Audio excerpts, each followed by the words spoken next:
माननीय रक्षा मंत्री जी और लखनऊ के लोकप्रिय सांसद जी का 74वां जन्मदिन का यहाँ पे भव्य आयोजन यहाँ के संगठन के कार्यकर्ताओं ने, यहाँ के महानगर के अध्यक्ष ने, यहाँ के सभी जनप्रतिनिधियों ने मिलकर के मनाया है। मैं भी उत्तर प्रदेश की 25 करोड़ जनता जनार्दन की ओर से, अपनी ओर से, सभी कार्यकर्ताओं की ओर से माननीय रक्षा मंत्री जी को जन्मदिन की बहुत बहुत बधाई देता हूँ, शुभकामना देता हूँ और भगवान से प्रार्थना करता हूँ कि वो दीर्घायु हों और वह सदा स्वस्थ रहें और देश की सेवा, पार्टी की सेवा जिस प्रकार से उन्होंने किया और हम सब जैसे करोड़ों कार्यकर्ताओं का मार्गदर्शन किया, वैसे मार्गदर्शन हमको सबको देते रहें, ऐसी हम भगवान से प्रार्थना करते हैं, निम करोली बाबा से प्रार्थना करते हैं और हमें विश्वास है कि वह हम सबको अपना आशीर्वाद और मार्गदर्शन इसी प्रकार बनाए रखें। धन्यवाद। अरे अभी जन्मदिन मना सर, आज बिहार के पुलिस मामले में जो कनेक्शन का मामला था उसमें सुप्रीम कोर्ट ने रोक लगा दी है, आप क्या कहेंगे? सुप्रीम कोर्ट ने ये भी कहा है कि हम उनको रोक नहीं सकते। देखिए, ये बात तो लगातार चुनाव आयोग भी कह रहा था, भारतीय जनता पार्टी भी कह रही थी कि जो संवैधानिक संस्थाएं हैं, चाहे वह चुनाव आयोग हो, चाहे वह अन्य कोई संस्थाएं हों, वो अपने संवैधानिक अधिकारों के तहत जो परंपरागत तरीके से होता रहा है वो कर रहे हैं। इनको मिर्ची इसलिए लग रही है कि इनके घुसपैठिए वोटरों का नाम निकल जाएगा।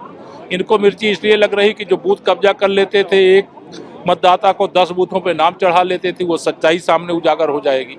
लेकिन आज माननीय सर्वोच्च न्यायालय ने जो आदेश दिया है उसका भी स्वागत है और चुनाव आयोग के फैसले का भी स्वागत है, क्योंकि यह सच्चाई देश के सामने भी आनी चाहिए और जो मतदाता एक से अधिक स्थान पे मतदाता बना हुआ है वह एक से अधिक नहीं, एक ही स्थान का मतदाता रहे। इस दिशा में जो कदम उठाया गया हम उसका स्वागत करते हैं। ममता बनर्जी ने नीति आयोग से माफी मांगने की बात कही, उन्होंने कहा पश्चिम बंगाल की जो उन्होंने बिहार जो मेंशन किया उस पर उन्होंने बदलाव करे और माफी मांगे। किनसे? ममता बनर्जी ने कहा नीति आयोग से। देखिए, क्या विषय आया मैंने अभी देखा नहीं है, लेकिन टीएमसी भी जा रही, भाजपा आ रही। रक्षा मंत्री आदरणीय राजनाथ सिंह जी का जन्मदिवस हम सब लखनऊ के कार्यकर्ता बड़ी हर्षोल्लास के साथ मना रहे हैं। पूज्य अटल जी की ये धरा है। अटल जी ने जो सपना विकसित लखनऊ का, विकसित प्रदेश का देखा था, आदरणीय रक्षा मंत्री राजनाथ जी से नेतृत्व में, उनके मार्गदर्शन में लखनऊ विकास के सारे आयाम छू रहा है। ऐसे अवसर पर हम आदरणीय रक्षा मंत्री राजनाथ सिंह जी को हृदय की गहराइयों से बहुत बहुत शुभकामनाएं देता हूं। उनका पूरा जीवन शुचिता, पारदर्शिता के साथ भारत की जनता को समर्पित रहा है। वो भारतीय जनता पार्टी के ऐसे कुछ नेताओं में शामिल हैं जो जिला अध्यक्ष के, भारतीय जनता पार्टी जिलाध्यक्ष रहे हैं, प्रदेश के अध्यक्ष रहे हैं, राष्ट्रीय अध्यक्ष रहे हैं और देश के सभी, लगभग सभी बड़े पदों पर रह चुके हैं। इसके बाद भी वो जनमानस में बहुत ही लोकप्रिय है, जनता के बीच में घुल मिल कर रहते हैं और कभी उन्होंने पद अपने ऊपर हावी नहीं होने दिया।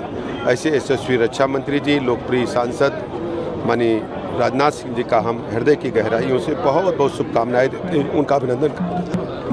माननीय सर्वोच्च न्यायालय जो निर्णय लिया है बिहार के चुनाव के संबंध में, हम सब उसका स्वागत करते हैं और देश में संवैधानिक संस्थाओं पर प्रश्न चिन्ह लगाना इंडी गठबंधन कांग्रेस और उनके सहयोगी दलों आरजेडी का ये लगातार एक सगल रहा है और समाजवादी पार्टी, जितने भी विपक्षी दल हैं, उनके पास केवल एक आरोप संवैधानिक व्यवस्था को आरोपित करना है, जबकि निष्पक्षता, पारदर्शिता के साथ लगातार चुनाव आयोग अपना काम कर रहा है। शांगुल बाबा को एटीएस से 7 दिनों को पुलिस रिमांड में लिया। देखिए, न्यायालय अपना काम कर रहा है, जो भी दोषी होगा कड़ी कार्रवाई होगी।